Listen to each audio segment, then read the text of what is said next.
పండించిన ఘనత మన కేసీఆర్ తీయాల. ఎక్కడ చూసినా రైతులు మర్చిపోతలేరు.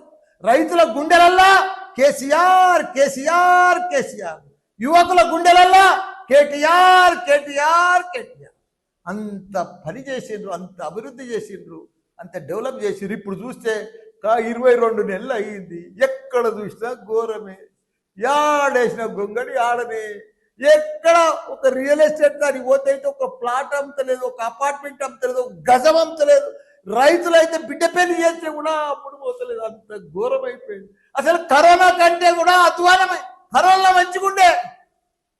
కరోనా 2 ఏళ్ళు వచ్చినా ప్లాట్లు అమ్మినాయి, బిజినెస్ అయింది, వ్యాపారాలు నడిచినాయి, అన్ని బంద్ ఉన్నా నడిచినాయి, పైసలు ఆడినాయి. ఇప్పుడు అసలు పైసలే ఆడతలేవు, పైసలే కనిపిస్తలేవు.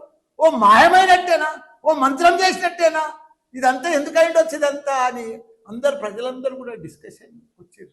అంత పెద్ద అన్నపూర్ణ రాష్ట్రం, అంత పెద్ద పంట పండింది, అంత అభివృద్ధి, వ్యాపారాలు, real estate, India level builder అంతా వచ్చి హైదరాబాద్కి వచ్చినాయి.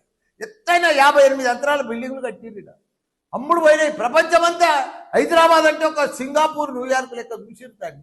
అసలు దాన్ని అంతా బిత్తరపోయింది, బోసిపోయింది. ఇప్పుడు ఆ రింగ్ రోడ్ వెంబడి వస్తుంటే హైదరాబాద్ అంతా ఫైనాన్షియల్ సిటీ వస్తుంటే అంటే బాధ అవుతుంది. బిల్డర్స్ అంతా అవుట్ అయిపోయారు, కష్టాలలోకి వచ్చేసారు.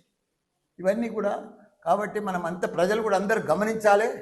కాంగ్రెస్ ప్రభుత్వం ఇచ్చిన మాటలను వాళ్ళని ఈ ఎలక్షన్లల్లా, రాబోయే ఎలక్షన్లల్లా ఘోరంగా మనమంతా కూడా వాళ్ళకు ఓటు వేయకుండా ఓటుతోటే బుద్ధి చెప్పి మనం మళ్ళా బీఆర్ఎస్ ప్రభుత్వాన్ని గెలిపించుకోవాలి. మనం పాత రోజులకు మళ్ళీ రావాలి. మనం మళ్ళీ కేసీఆర్ మళ్ళీ సీఎం కావాలి. మనం అందరం కూడా ఒక యూనిట్ తోటి టీం వర్క్ కూడా జూబ్లీహిల్స్లో కూడా వాళ్ళు ఎంత చేసినా, ఎంత ఖర్చు పెట్టినా గ్యారంటీగా బీఆర్ఎస్ పార్టీ గెలుస్తుంది.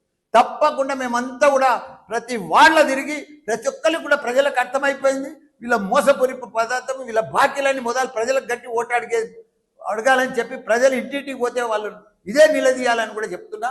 అందరికి కూడా జై తెలంగాణ, జై కేసీఆర్.